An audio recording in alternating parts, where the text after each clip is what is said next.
Hi, this is Melissa from Catch the Buzz, and I'm on Chapter 2 of None Dare Call It Conspiracy. Sorry, we're on a trip right now, and this is the only place and opportunity I have to read this to you. So, anyways, this is a book that was recommended to me a while ago, and I've been recommending it to others on YouTube in different comments, and I just felt like it was a really good recommendation, and I recommended to others, and I thought, how can I do that if I haven't read it myself? But I know a lot of people are like me, don't have time to sit down and read books. I personally only read the scriptures, but I listen to a lot of books. I read books to my kids, but anyways, I also want to be able to have the opportunity to have a conversation about it. And so please comment below anything that you know or questions that you have, or if you've read the book, or if, actually, I guess there's several other books that are also related to this. Shows here in the back some other books that they have also.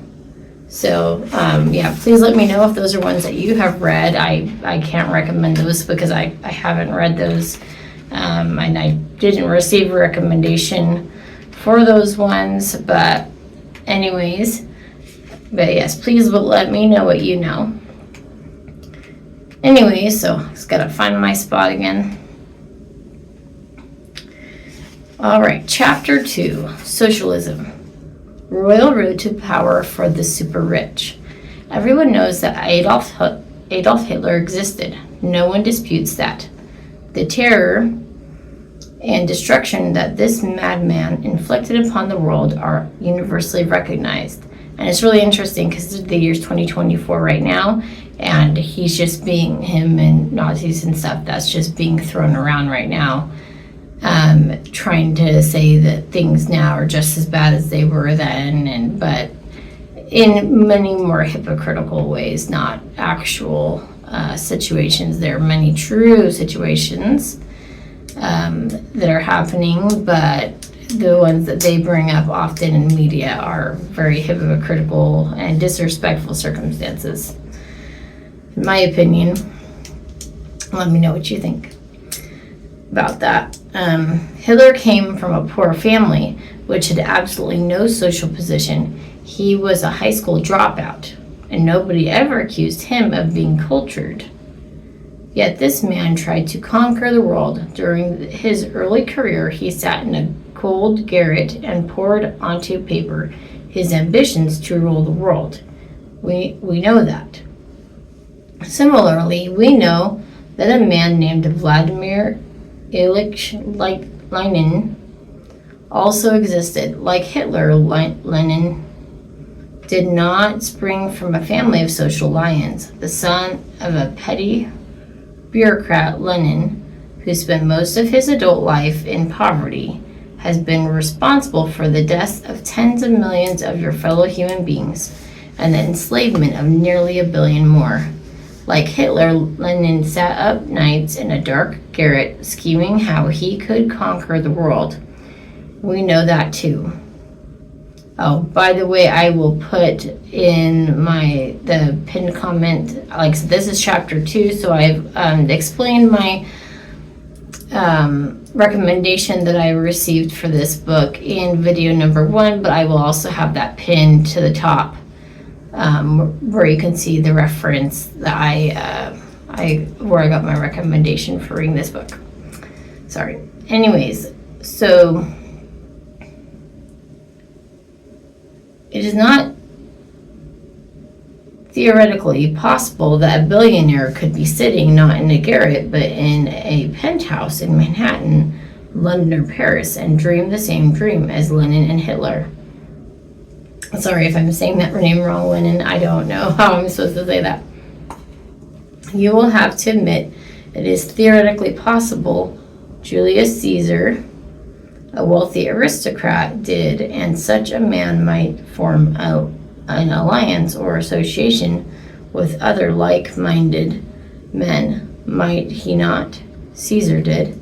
These men would be superbly educated, command immense social prestige, and be able to pool astonishing amounts of money. to carry out their purposes. These are advantages that Hitler and Lenin did not have. And I'm just going to interject here really quick. They talk about men, but as I've seen, a lot of things have, different things have come out and come to light. Some very wicked women, not just men, but women, that often kind of fly under the radar and not noticed because people have this impression, they're portrayed that like, because women are supposed to be nurturing, we were made to be that way. But there are some that are doing terrible things with the gift they have to be nurturing and choose to manipulate people in bad ways. And of course, manipulation is not right, but it's a difference to be like Christ and try to encourage people and help them to be supported. But the women are twisting that gift that they have and using it to do things that they can get away with because they're women and people just don't expect them to do that. So they painted this nice picture, and Satan knows that and he uses it. So anyways, but again, many great people that are men, many great people that are women, and many wicked men and many wicked women. So it's not just a blanket statement on everyone here. So anyways, it is difficult for the average individual to fathom such perverted lust for power. The typical person of whatever nationality wants only to enjoy success in his job, to be able to afford a reasonably high standard of living complete with leisure and travel. He wants to provide for his family in sickness and in health, and to give his children a sound education. His ambition stops there.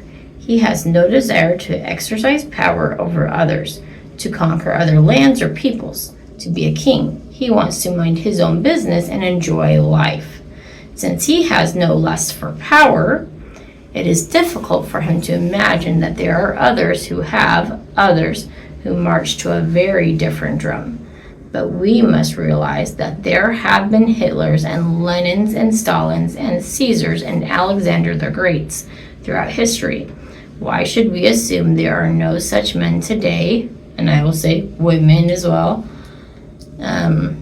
with perverted lusts for power? And if these men happen to be billionaires, and again, whenever it says men, women, it doesn't matter. That's like, we're talking about people. To me, I interject that myself, that like, don't think that, because people like to kind of cover the wickedness by making blanket statements of, but it's only these kinds of people that do this, and that's absolutely not true. And again, feel free to please comment in the comment section. The more you comment, the more people will see this video, and the more people will be awakened to the things that are actually going on and have been going on for a very long time. And these are things that we do need to see for the Savior's return as well, to know good from righteousness, from wickedness, and good from bad, because that has been become such a there's been so many gray areas to so many people. Anyways, so let's see,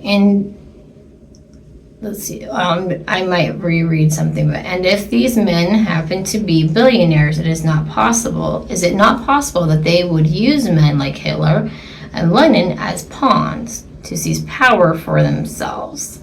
And that's the other deception, that people think, oh, well, you can see who's doing what they're doing. And it's like, a lot of times they're the ones that are paid or manipulated or blackmailed into their circumstances, from what I've learned. Indeed, difficult as this is to believe, such is the case. Like Columbus, we are faced with the task of convincing you that the world is not flat, as you have been led to believe all your life. So that when I think of flat, I think of like two-dimensional, like we're being led to believe that, oh, well, this is all that's going on. Just what you see right here, this is all that's actually going on. Anyways, and like I said before in the previous video, for more knowledge of those manipulations in media, look to the channel True Millennial, and he has one about showing how media works in lockstep together to put forth messages. Anyways, back to this. Okay. The world, convincing you that the world is not flat as you have been led to believe all your life, but instead is round.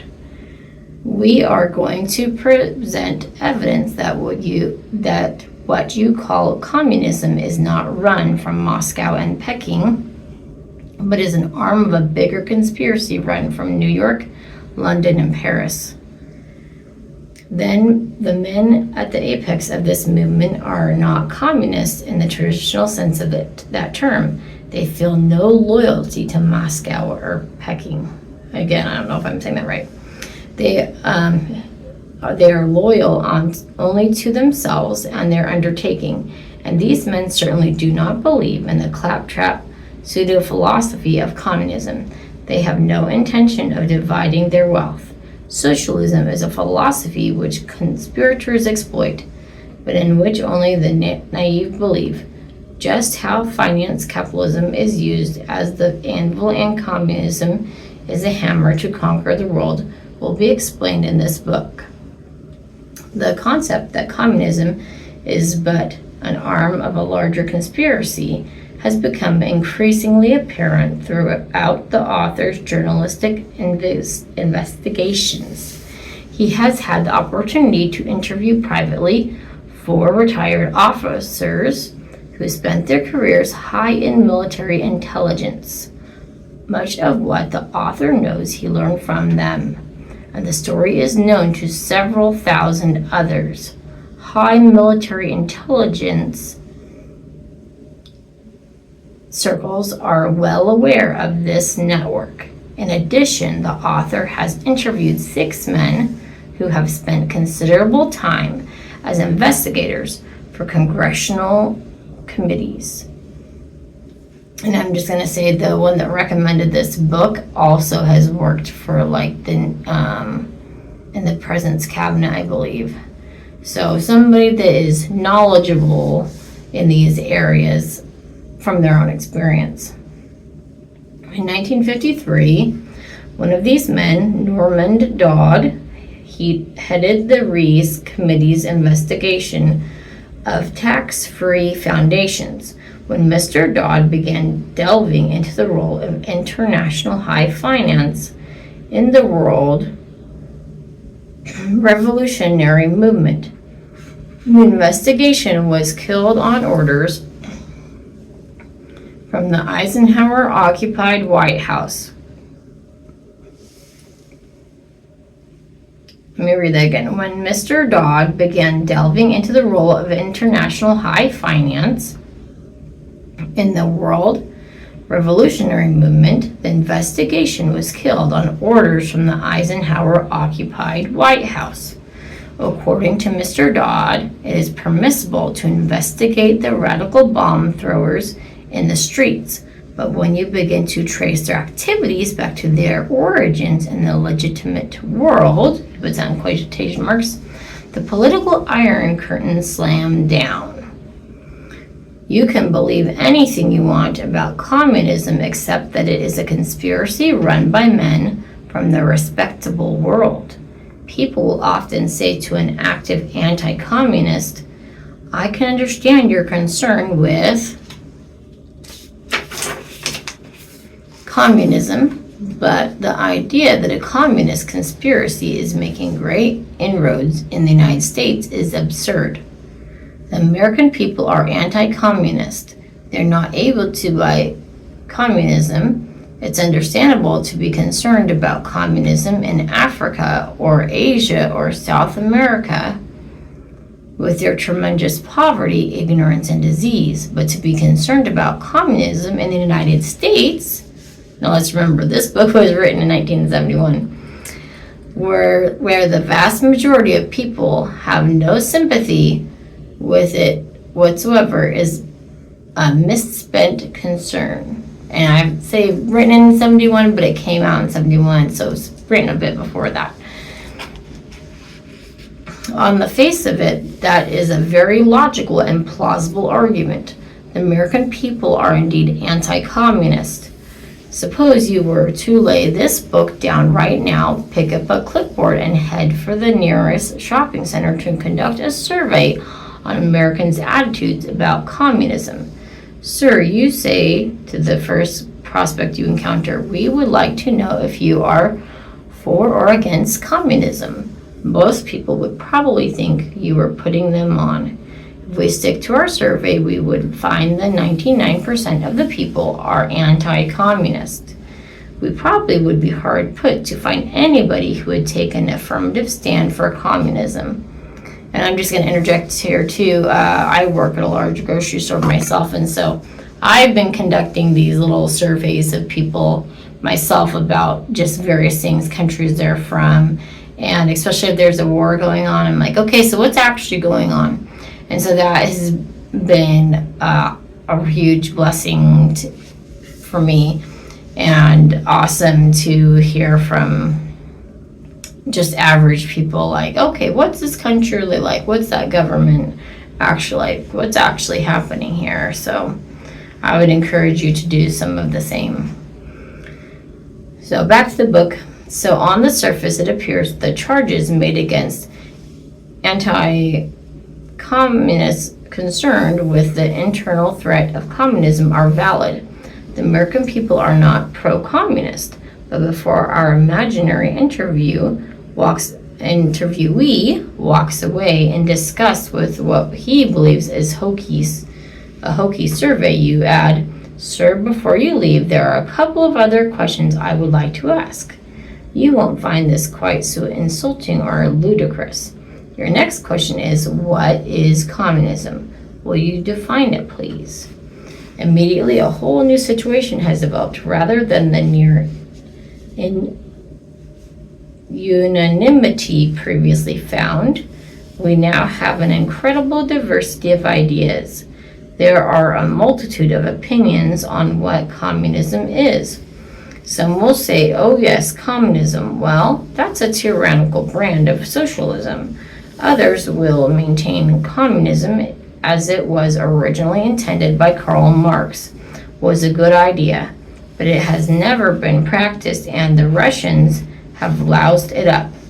A more erudite type might proclaim communism is simply a rebirth of Russian imperialism.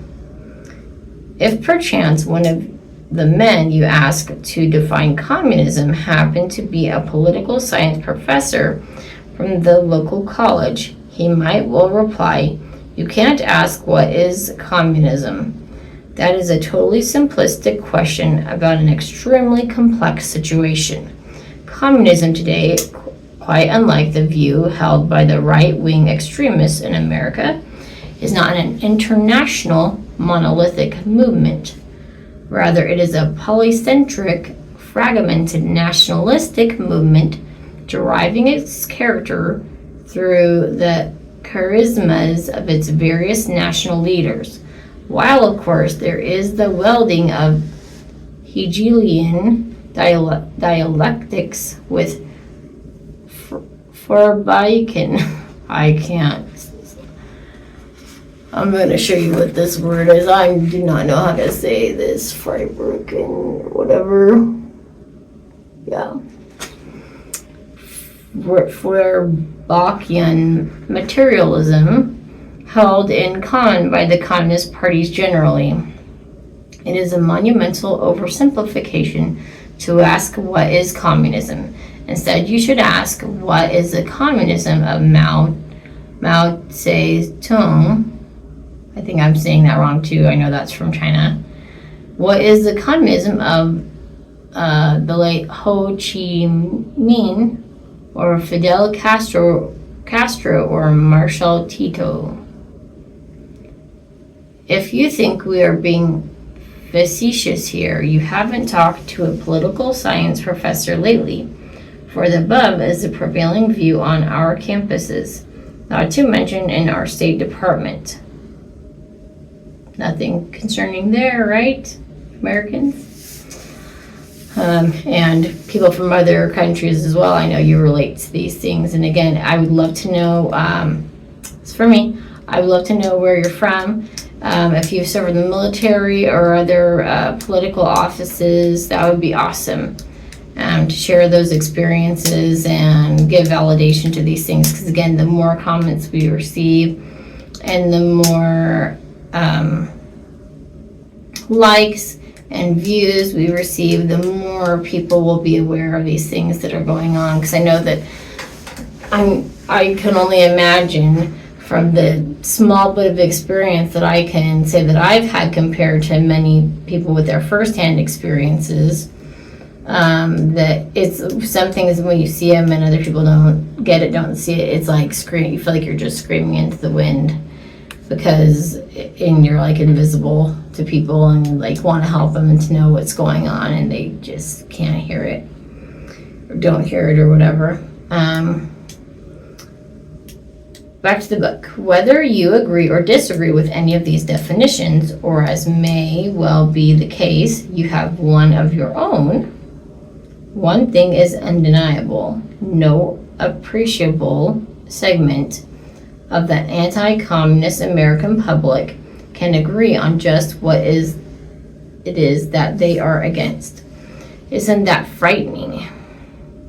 They don't know what they're against. That's what it said. Here we have something that almost everybody agrees is bad, but we cannot agree on just what it is we are against. To me, that's a big message right there. They want us to know a few catchphrases, but not all the details, so that we can identify it and truly identify it and be able to do something about it. These wicked things they're doing to us. How would this work in a football game, for example? Can you imagine how effective the defense of a football team would be if the front four could not agree with the linebackers, who could not agree with the cornerbacks, who could not agree with the safety men, who could not agree with the assistant coaches, who could not agree with the head coach as to what kind of defense they should put up against the offense being presented.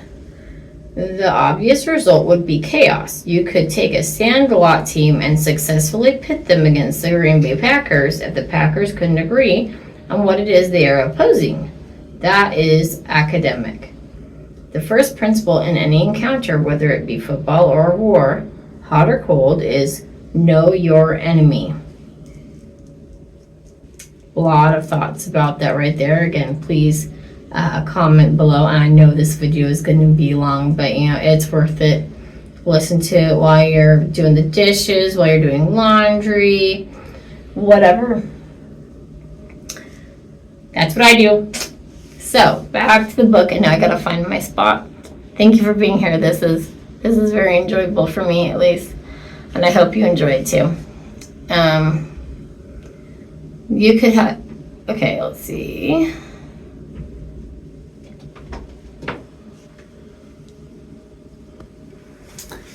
Okay, sorry, I had to take a brief break here. So I'm gonna read the last little bit. Reread it. The obvious result would be chaos. You could take a Sandlot team and successfully pit them against the Green Bay Packers if the Packers couldn't agree on what it is they are opposing. That is academic. The first principle in any encounter, whether it be football or war, hot or cold, is know your enemy, which I feel like that's worth repeating. But then the next sentence is this: the American people do not know their enemy. Consequently, it is not strange at all that for 3 decades we have been watching one country of the world after another fall behind the communist curtain. Big sentence right there. In keeping with the fact that almost everybody seems to have his own definition of communism, we are going to give you ours, and then we will attempt to prove to you that it is the only valid one. communism, an international conspiratorial drive for power on the part of men in high places willing to use any means to bring about their desired aim, global conquest. You will notice that we did not mention Marx, Engels, Lenin, Trotsky, Bourgeois. I do not know how to say this, but here's the name right there.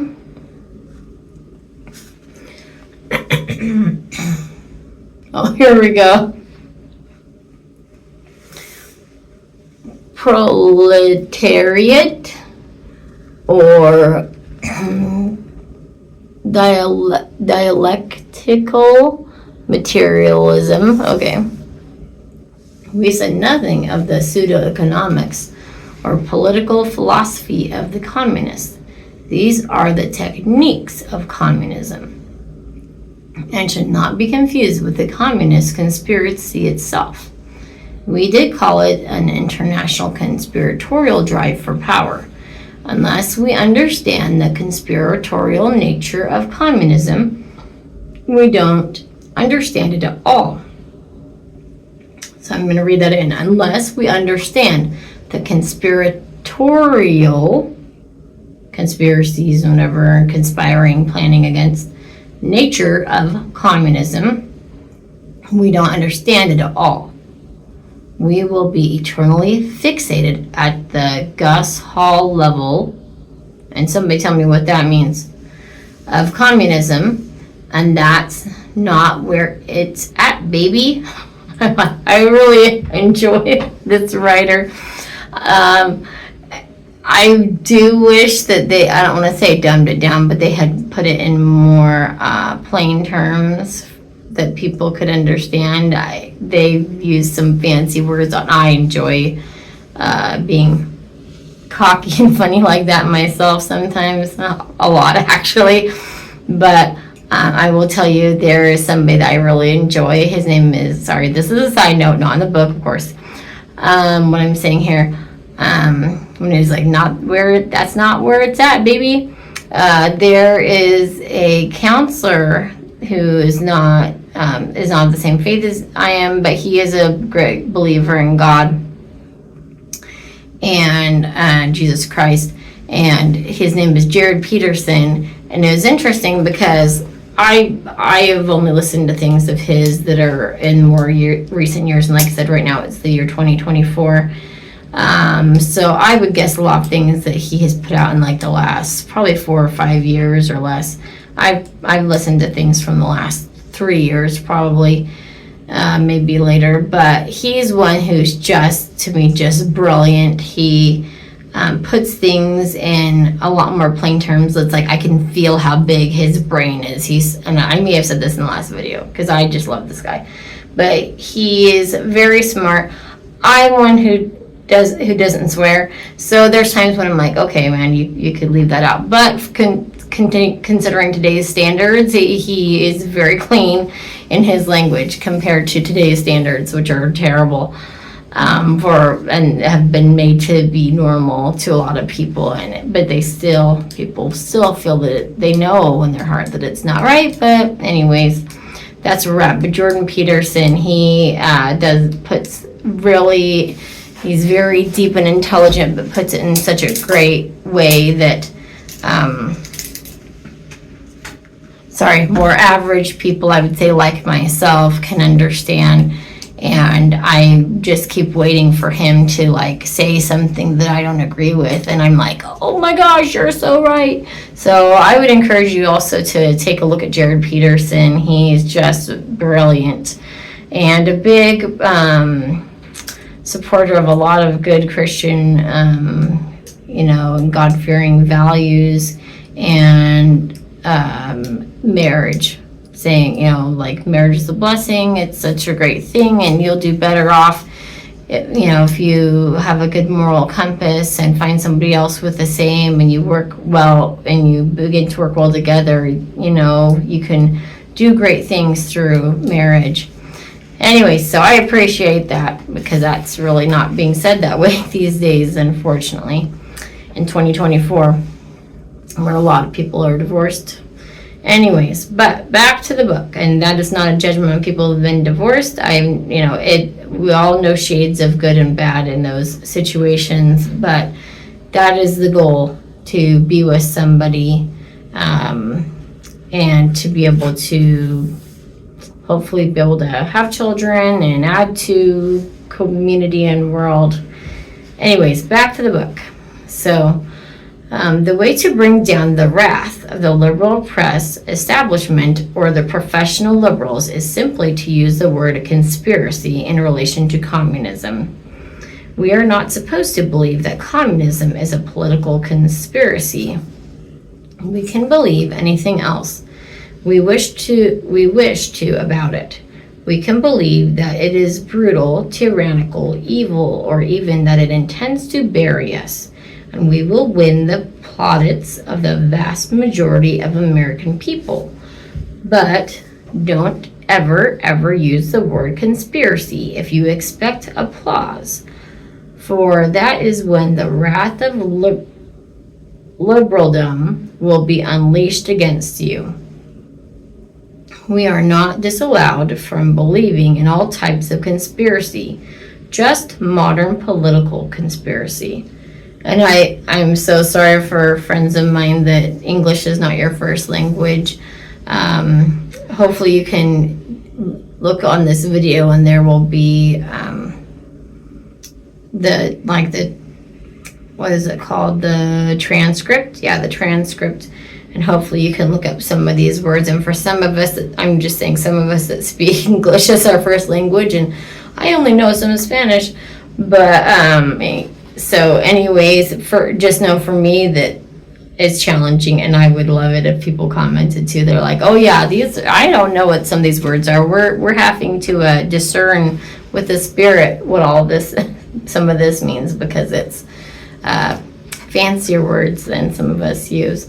But yeah, I'm sorry, I should probably say you should say a prayer maybe right now or before you start listening to these videos that I'm putting out here, to help you to know, to be able to discern the good from evil and the righteousness from the wickedness, and anyways, and to be able to understand what's coming from this book, because it is very good, but I'm really having to discern what some things mean. Anyways, sorry, I gotta fix something really quick. All right, let's see. We know that down through the annals, I don't know what that is, of history, small groups of men have existed who have conspired to bring the reins of power into their hands. History books are full of their schemes. Even Life magazine believes in conspiracies like the Cosa Nostra, where men conspire to make money through crime.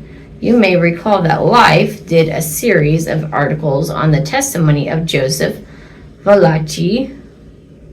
I don't know if I'm saying that right. That's how it's spelled. Before the McClellan Committee several years ago. There are some aspects of those revelations which are worth noting. Most of us did not know the organization was called Cosa Nostra until Valachi sang, and this way they're talking, like, until he talked and told the story of what's going on. We all thought it was named the Mafia. That is how little we knew about this group, despite the fact that it was a century old and had been operating in many countries with a self-perpetuating clique of leaders.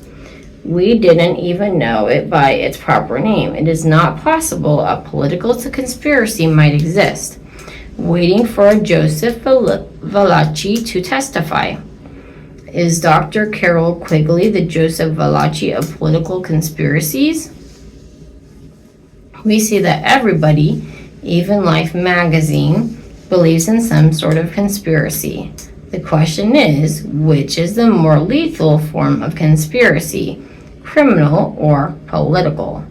And what is the difference between a member of the Cosa Nostra and a communist, or more properly, an insider conspirator? Men like Lucky Luciano, who have been scratched and clawed to the top of the heap in organized crime must of necessity be diabolically brilliant, cunning, and absolutely ruthless. But almost without exception, the men in the hierarchy of organized crime have had no formal education. They were born into poverty and learned their trade in the back alleys of Naples, New York, or Chicago. Now suppose someone with this same immoral, grasping personality were born into a patrician family of great wealth and was educated at the best prep schools, then Harvard, Yale, or Princeton, followed by graduate with possibly at Oxford. In these institutions, he would become totally familiar with history, economics, psychology, sociology, and political science. After having graduated from such illustrious establishments of higher learning, are we likely to find him out of the streets peddling 50-cent tickets to a numbers game? Would you find him pushing marijuana to high schoolers or running a string of houses of prostitution? Would he be getting involved in gangland killings? Not at all. For with that sort of education, this person would realize that if one wants power, real power, the lessons of history say, get into the government business, become a politician, and work for political power, or better yet, get some politicians to front for you. That is where the real power and the real money is. Okay. Conspiracy to seize the power of government is as old as government itself. We can study the conspiracies surrounding Alcibiades in Greece or Julius Caesar in ancient Rome. But we are not supposed to think that men today scheme to achieve political power. Every conspirator has two things in common with every other conspirator. He must be an accomplished liar and a far-seeing planner. Whether you are studying Hitler, Alcibiades, Julius Caesar, or some of our contemporary conspirators, you will find that their patient planning is almost overwhelming. We repeat FDR's statement. That's Franklin Delano Roosevelt, one of our presidents in the United States. In politics, nothing happens by accident. If it happens, you can bet it was planned that way. In reality, communism is a tyranny planned by power seekers whose most effective weapon is the big lie. And if one takes all the lies of communism and boils them down, you will find they distill into two major lies out of which all others spring. They are communism is inevitable, and communism is a movement of the downtrodden masses rising up against exploiting bosses. Let us go back to our imaginary survey and analyze our first big lie of communism, that it is inevitable. You will recall that we asked our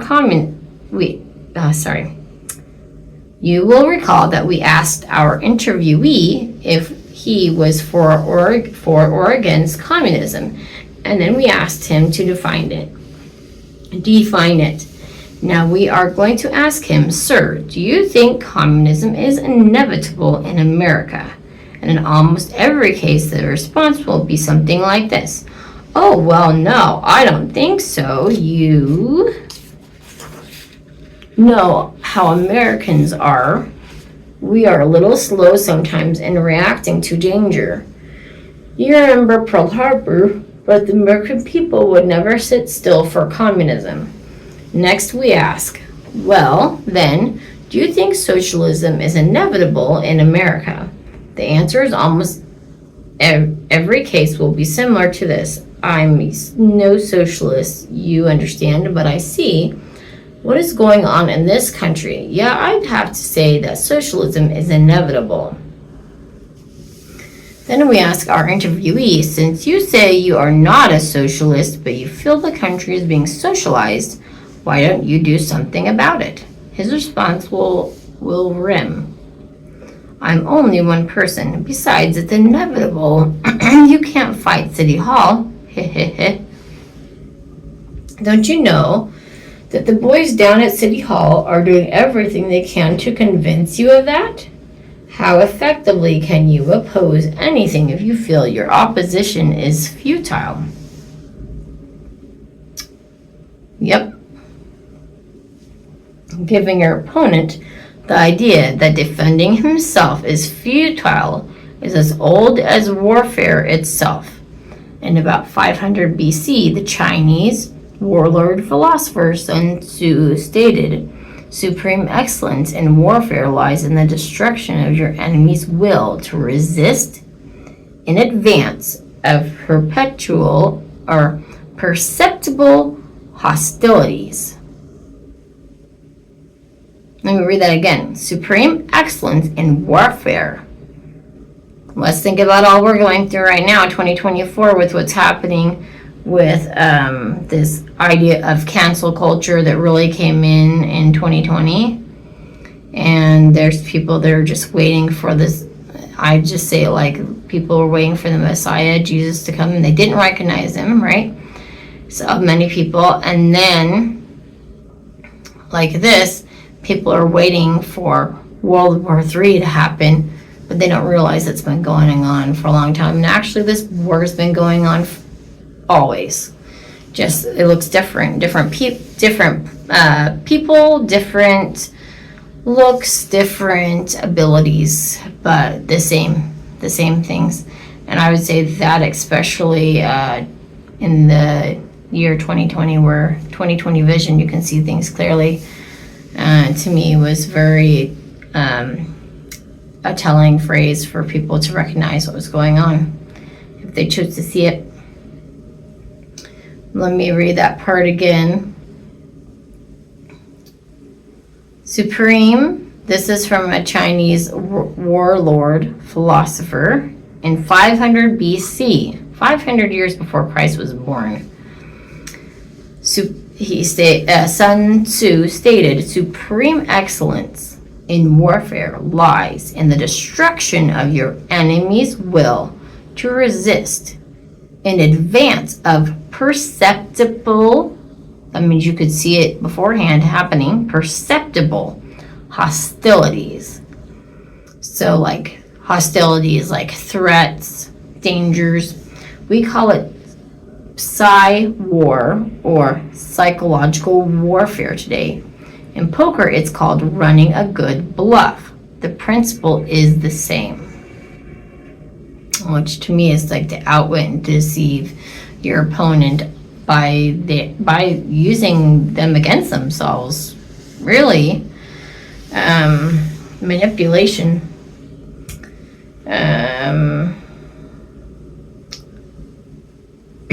Sorry. Thus, we have the American people anti-communist, but unable to define it, and anti-socialist, but thinking it is inevitable. How did Marx view communism? How important is the inevitability of communism to the communists? What do the communists want you to believe is inevitable, communism or socialism? If you study Marx's Communist Manifesto, you will find that, in essence, Marx said the proletarian revolution would establish the socialist dictatorship of the proletariat. To achieve the socialist dictatorship of the proletariat, three things would have to be accomplished: the elimination of all right to private property. We've been hearing about that. And again, please comment down below about where you're seeing that In what circumstances? Because this is a great opportunity for us to learn from each other. The dissolution of the family unit. And again, feel free to comment. When you see all this, you're like, yeah, wow, there's a lot going on here. And the destruction of what Marx referred to as the opiate of the people religion. Opiate of the people religion. That's very interesting. Marx went on to state that when the dictatorship of the, here is these hard words again, okay, that the dictatorship of the proletariat had accomplished these three things throughout the world. Okay, and after some undetermined length of time, as you can imagine, he was very vague on this point. The all-powerful state would miraculously wither away, and state socialism would give way to communism. You wouldn't need any government at all. Everything would be peace, sweetness, a light and light, and everybody would live happily ever after. Sorry. But first, all communists must work to establish socialism. Can't you just see Karl Marx really believing that an omnipotent state would wither away? Or can you imagine that a Joseph Stalin or any other man with the cunning and ruthlessness necessary to rise to the top of the heap in an all-powerful dictatorship would voluntarily dismantle the power he had built by fear and terror? I'm going to read that again. Or can you imagine that a Joseph Stalin or any other man with the cunning and ruthlessness necessary to rise to the top of the heap in an all-powerful dictatorship, making people do things, just like telling everybody what they're doing without votes, without any kind of collaboration or counsel from the people, any say from them? Okay, would voluntarily dismantle the power he had built by fear and terror. And who else works by fear and terror? Satan does. So, I'm going to show these pictures that are in this book here. Hopefully you can see that. Okay. Karl Marx, I'm quite sure that's Karl Marx, was hired by a mysterious group who called themselves the League of Just Men to write the Communist Manifesto as demagogic debate to appeal to the mob.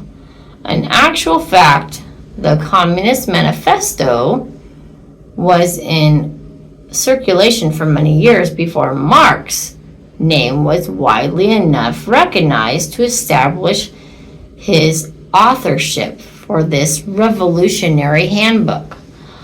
All Karl Marx really did was to update and codify the very same revolutionary plans and principles set down 70 years earlier by Adam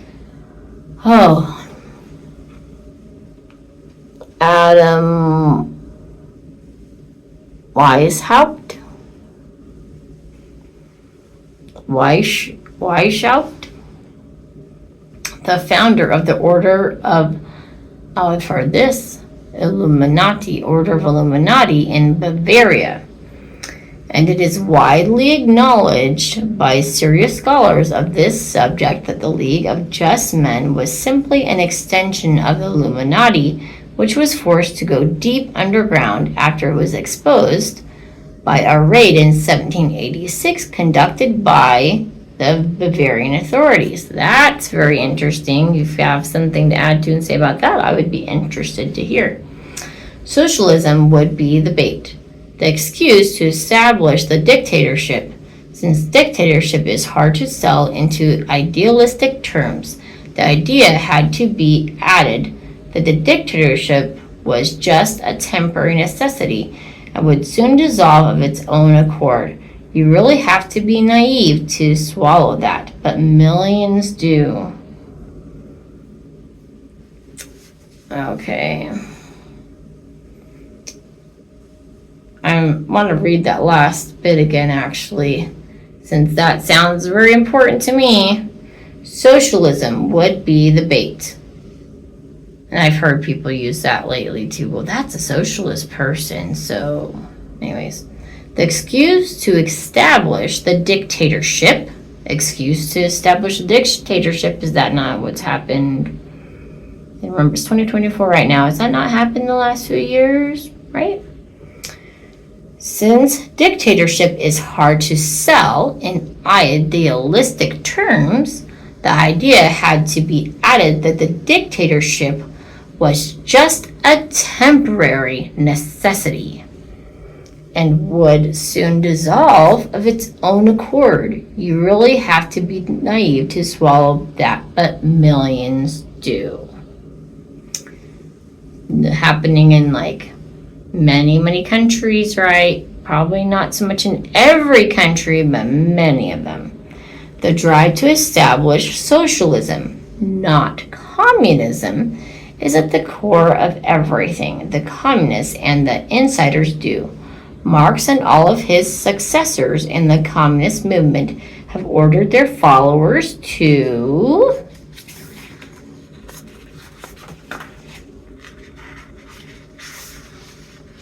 sorry, we just can't go through this fast because there's just too much here. And again, it will just make it so much better the more people comment and say different things and help us to all learn about just the things that are actually going on. So we've got 5 more pages to go. Bear with me. Okay. Thank you for being here. This is awesome. Okay. Read that last little bit. Okay. So Marx and all of his successors in the communist movement have ordered their followers to work on building socialism. If you go to hear an official communist speaker, he never mentions communism. He will speak only of the struggle to complete the socialization of America. If you go to a communist bookstore, you will find that all of their literature pushes this theme. It does not call for an establishment of communism, but socialism. And many members of the establishment push this same theme. The September 1970 issue of New York Magazine contains an article by Harvard professor John Kenneth Galbraith himself,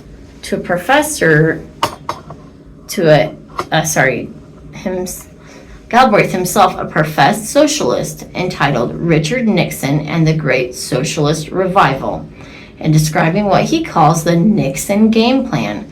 Galbraith states, Mr. Nixon is probably not a great reader of Marx, but his advisors, Drs.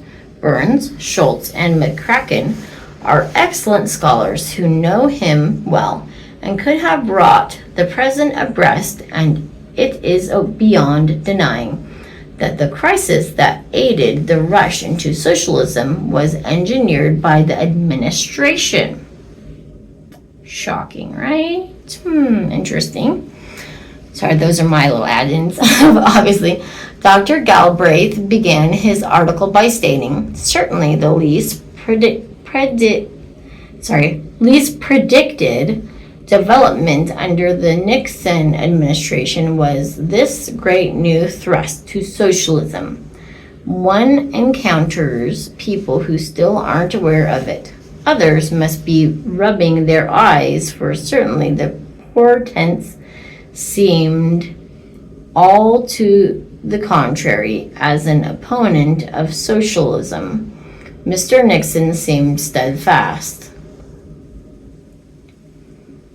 Galbraith then proceeds to list the giant steps.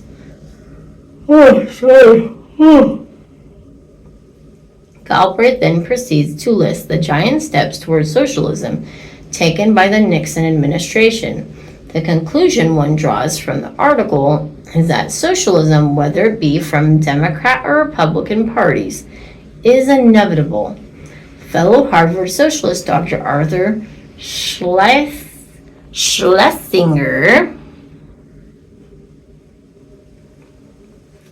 has said much the same thing. The chief liberal gains in the past generally remain on the statute books.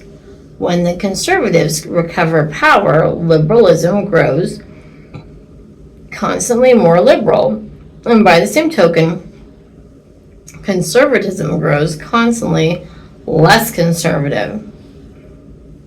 An interesting side note on this, I was talking with somebody years ago about, well, gosh, I don't see why we need to have in America these party system, because if we're supposedly supposed to vote for what we believe and not vote along party lines,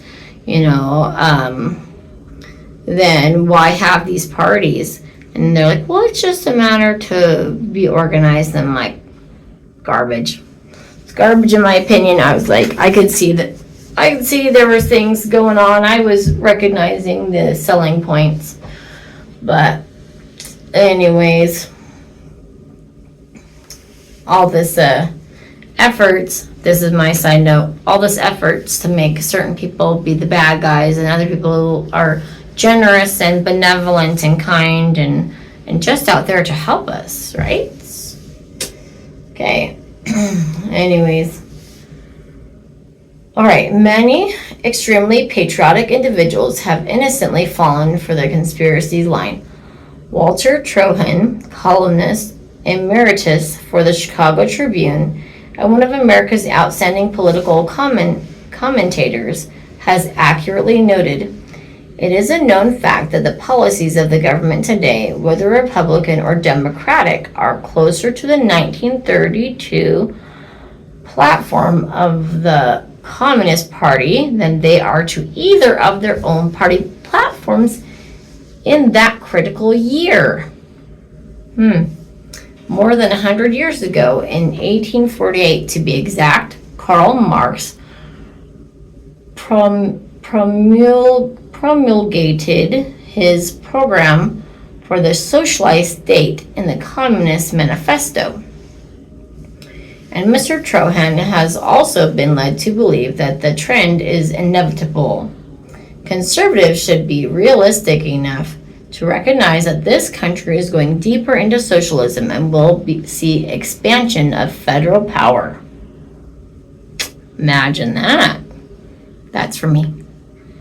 Whether Republicans or Democrats are in power, the only comfort they may have is that the pace will be slower under Richard M. Nixon than it might have been under Hubert H. Humphrey.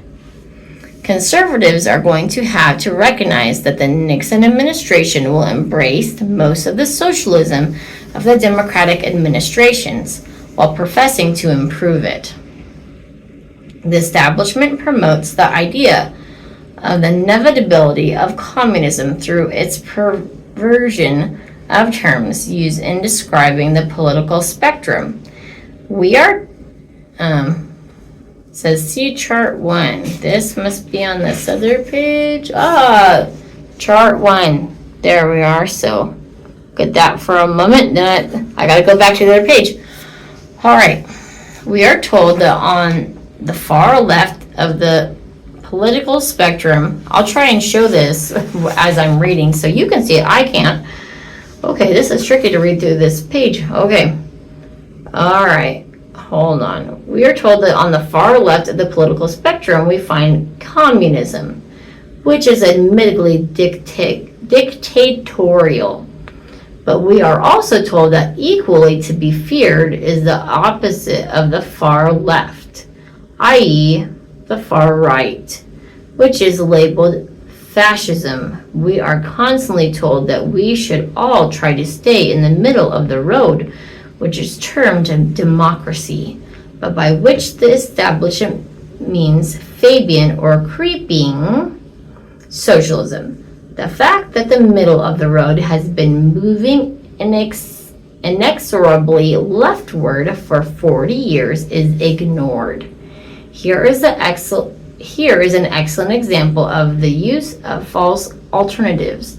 We were given the choice between communism, international socialism on one end of the spectrum, Nazism, National Socialism on the other end, or Fabian socialism is the middle. The whole spectrum is socialist. Okay, this is absurd. Where would you put an anarchist on this spectrum? Where do you put a person who believes in a constitutional republic and the free enterprise system? He is not represented here. Yet this spectrum is used for political definitions by a probable 90% of the people of the nation. And I will just say in a side comment, I remember when I was doing economics class in probably about 1995 when I was in high school. And it might have been, early in the 90s anyways. It might have been in middle school, I'm not sure. I'm pretty sure it was middle school or maybe high school, I don't remember which. Anyways, here in the United States of America, I remember when we were talking about, the different party groups of Republican or Democrat, and then middle of the road ones were like independent, populist, and that type of thing. And I remember going along and looking at the things that they said that the Democrats believed in, and I was along with that for a while.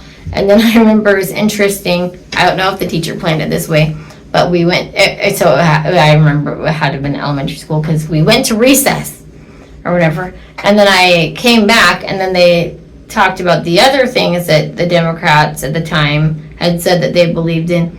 And I was like, what? I was going along with them until now, and now I'm like, what are you guys thinking?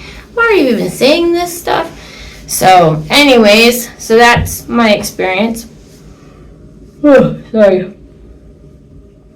There is an accurate political spectrum. See chart 2. So you'll be able to see that, and I won't be saying exactly. Okay.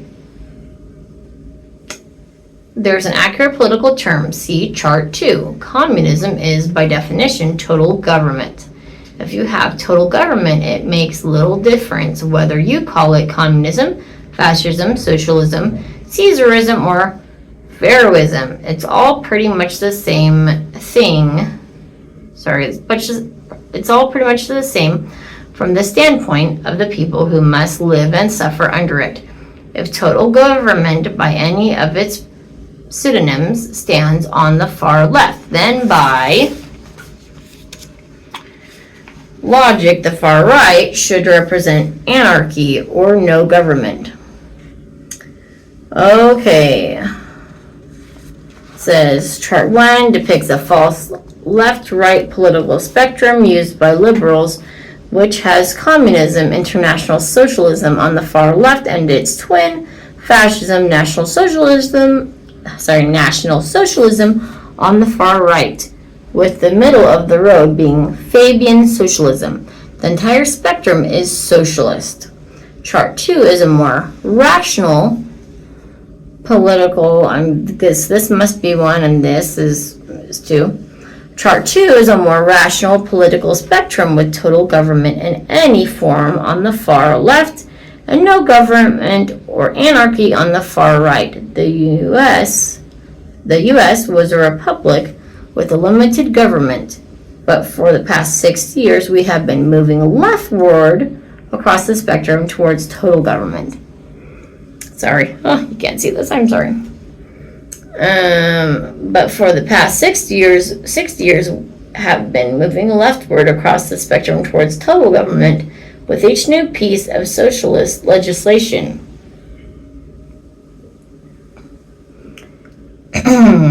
So this is showing Fabian Society emblem, and this is showing an anarchist symbol. Our founding fathers revolted against the near total government of our English monarchy, but they knew that having no government at all would lead to chaos. So they set up a constitutional republic with a very limited government.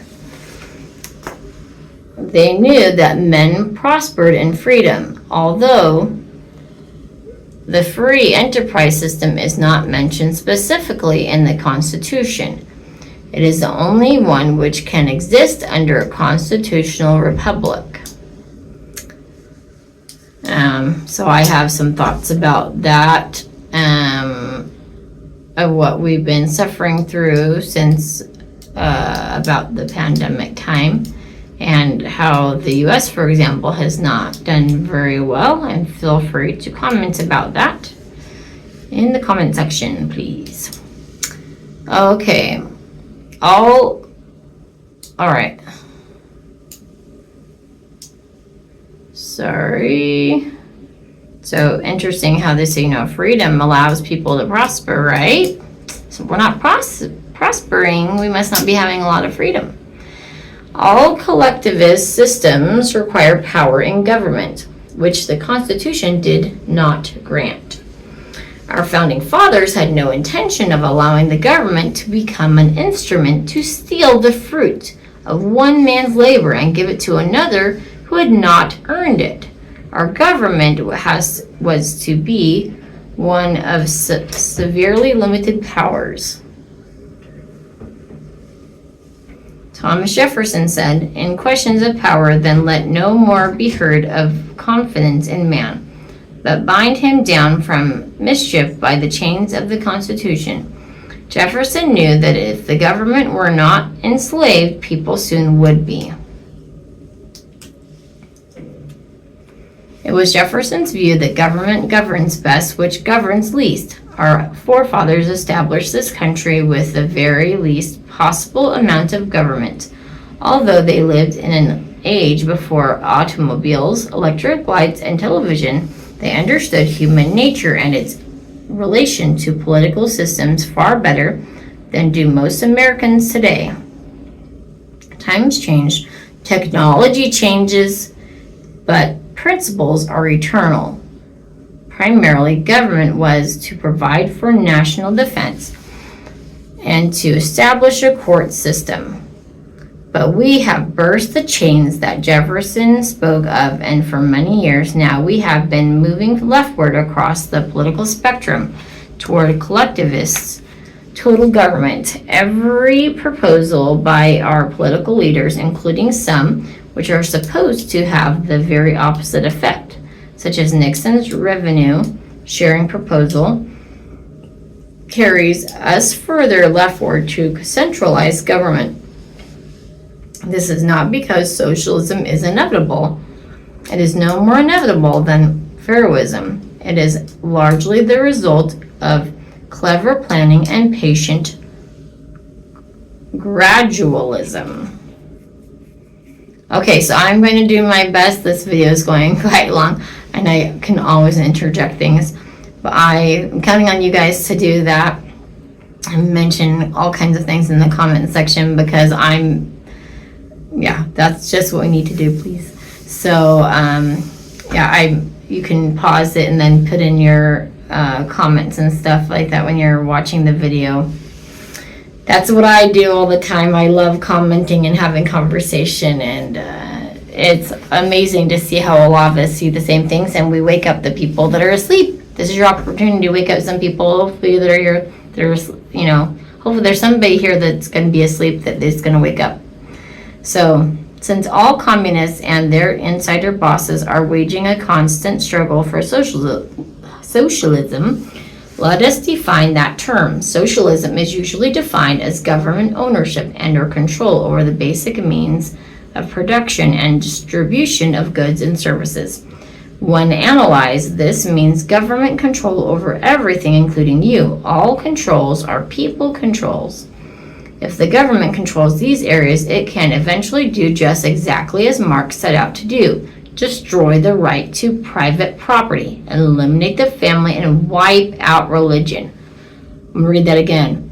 I want a bunch of comments on this. I should do videos on just these things, and I do plan on it. If the government controls these areas, it can, and I'm not going to say just government, I'm going to say Satan. So, because that's a lot of who's, pulling the puppet strings in these areas. Okay. If the government controls these areas, it can eventually do just exactly as Marx set out to do. Destroy the right to private property, eliminate the family, and wipe out religion. Okay, I'm going to try not to talk again now. We are being socialized in America, and everybody knows it. If we had a chance to sit down and have a cup of coffee with the man in the street that we have been interviewing, he might say, the one thing I can never figure out is why all these very, very wealthy people like the Kennedys, the Fords, and the Rockefellers, and others are for socialism. Why are the super rich for socialism? Don't they have the most to lose? I take a look at my bank account and compare it with Nelson Rockefeller's, and it seems funny that I'm against socialism and he is out promoting it. Or is it funny? In reality, there is a vast difference between what the promoters define as socialism and what is in actual practice. The idea that socialism is a share the wealth program is strictly a confidence game to get the people to surrender their freedom to an all-powerful collectivist government, while the insiders tell us we are building a paradise on earth. We are actually constructing a jail for ourselves. Wow. Doesn't it strike you as strange that some of the individuals pushing hardest for socialism have their own personal wealth protected in family trusts and tax-free foundations? Men like the Rockefeller, Ford, and Kennedy are for every socialist program known to man which will increase your taxes, yet they pay little, if anything, in taxes themselves. An article published by the North American newspaper Alliance in August of 1967 tells how the Rockefellers paid practically no income taxes despite their vast wealth. The article reveals that one of the Rockefellers paid the grand total of $685 personal income tax during a recent year. $685 is what he paid for his income taxes. The Kennedys have their Chicago Merchandise Mart, their mansions, yachts, planes, etc., all owned by their myriads of family foundations and trusts. Taxes are for peons. Yet hypocrites like Rockefeller, Ford, and Kennedy pose as great champions of the downtrodden. If they were really concerned about the poor rather than using socialism as a means of achieving personal political power, they would divest themselves of their own fortunes. There's no law which prevents them from giving away their own fortunes to the poverty-stricken. Shouldn't all these men set an example and practice what they preach? If they advocate sharing the wealth, shouldn't they start with their own instead of that of the middle class, which pays almost all the taxes? Why don't Nelson Rockefeller and Henry Ford II give away all their wealth, retaining only enough to place themselves at the national average? Can't you imagine Teddy Kennedy giving up his mansions, airplane, and yacht and moving into a $25,000 home with a $20,000 mortgage like the rest of us? Wow, this is a long time ago, right? We'd love to be able to pay that kind of money for a house. That would get you a lot. Sometimes to put a house on. Sorry, couldn't help myself. Okay, we are usually told that this clique of super rich is socialist because they have a guilt complex over wealth they inherited and did not earn. Again, they could relive these supposed guilt complexes simply by divesting themselves of their unearned wealth. There are doubtless many wealth do-gooders who have been given a guilt complex by their college professors, but that doesn't explain the actions of insiders like the Rockefellers, Fords, and Kennedys. All their actions betray them as power seekers. But the Kennedys, Rockefellers, and their super-rich Confederates are not being hypocrites and advocating socialism. It appears to be a contradiction for the super-rich to work for socialism and the destruction of free enterprise. In reality, it is not. Our problem is that most of us believe socialism is what the socialists want us to believe it is, a share the wealth program. That is the theory, but is that how it works? Let us examine the only socialist countries. According to the socialist definition of the word extant in the world today, these are the communist countries. The communists themselves refer to these as socialist countries, as in the Union of Soviet Socialist Republics. Here in the reality of socialism, you have a tiny oligarchical clique at the top, usually numbering no more than 3% of the total population, controlling the total wealth, total production, and the very lives of the other 97%. Certainly, even the most naive observe that Mr. Brezhnev, whatever, doesn't live like one of the poor peasants out of the great Russian steppes, but according to socialist theory, he is supposed to do just that. If one understands that socialism is not a share the wealth program, but is in reality a method to consolidate and control the wealth, then the seeming paradox of super-rich men promoting socialism becomes no paradox at all. Instead, it becomes the logical, even the perfect tool of power-seeking megalomaniacs. Communism, or more accurately, socialism, is not a movement of the downtrodden masses, but of the economic elite. The plan of the conspirator insiders then is to socialize the United States, not to communize it. How is this to be accomplished? Chart 3 shows the structure of our government as established by our founding fathers. The Constitution fractionalized and subdivided the governmental power in every way possible. The founding fathers believed that each branch of the government, whether at the federal, state, or local level, would be jealous of its powers and would never surrender them to centralized control. Also, many phases of our lives, such as charity and education, were put totally or almost totally out of the grasp of politicians. Under this system, you could not have a dictatorship. No segment of government could possibly amass enough power to form a dictatorship. In order to have a dictatorship, one must have a single branch holding most of the reins of power. Once you have this, a dictatorship is inevitable.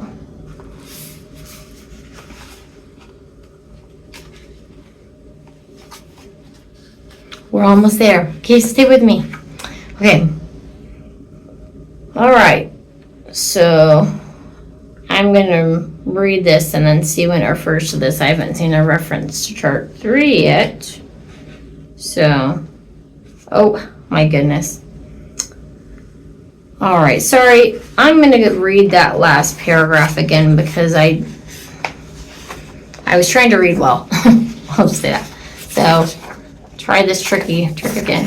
So here's chart 3. Try and hold it so hopefully you'll be able to see it while I read this. Okay, how is this to be accomplished? Chart 3 shows the structure of our government as established by our founding fathers. So here's the chart. You can look at this. The Constitution is fractionalized and subdivided governmental power in every way possible. The Founding Fathers believed that each branch of the government, whether at the federal, state, or local level, would be jealous of its powers and would never surrender them to centralized control. Also, many phases of our lives, such as charity and education, were put totally or almost totally out of the grasp of politicians. Under this system, you could not have a dictatorship. No segment of government could possibly amass enough power to form a dictatorship. In order to have a dictatorship, one must have a single branch holding most of the reins of power. Once you have this, a dictatorship is inevitable. And I'm hearing in my mind, having just been at FanX, which is why I'm here right now in Salt Lake. Rings of Power, Lord of the Rings. Interesting. Okay. So this is showing, you probably read this, it shows all these different things, and it says a dictatorship was impossible in our republic because power was widely diffused. Today, as we approach democratic socialism, all power is being centralized at the apex, at the executive branch of the federal government. What? This concentration of power makes a dictatorship inevitable. Those who control the president indirectly gain virtual control of the whole country. Wow. In our case right now, it is September, almost October, and we have the presidential election of 2024 happening, with assassination attempts on the former President Trump 3 times, and some records say 4 times. But anyways, all right, I'll get back to this. The English philosopher Thomas Hobbes noted, freedom is government divided into small fragments. Woodrow Wilson, before he became the tool of the insiders, observed, this history of liberty is a history of the limitations of governmental power, not the increase of it. An English historian, Lord Acton, commented, power tends to corrupt, and absolute power corrupts absolutely. Even though these men lived after our Constitution was written, our forefathers understood these principles completely. But what is happening today? As we move leftward along the political spectrum towards socialism, all the reins of power are being centralized in the executive branch of the federal government. Much of this is being done by buying with legislation or with free federal grants all the other entities. Money is used as bait, and the hook is federal control. The Supreme Court has ruled, and in this case, quite logically, that it is hardly lack of due process for the government to regulate that which it subsidizes. If you and your clique wanted control over the United States, it would be impossible to take over every city hall, county seat, and state house. And this is where I need my friend, the Haystack, John Hayes, to comment on what's happening at local levels and government.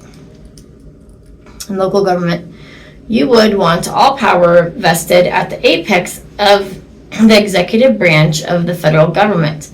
Then you would have only to control one man to control the whole shebang. If you wanted to control the nation's manufacturing, commerce, finance, transportation, and natural resources, you would need only to control the apex, the power pinnacle of an all-powerful socialist government. Then you would have a monopoly and could squeeze out all your competitors.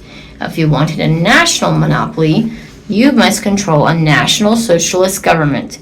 If you want a worldwide monopoly, you must control a world socialist government. That is what the game is all about. Communism is not a movement of the downtrodden masses, but is a movement created, manipulated, and used by power-seeking billionaires in order to gain control over the world.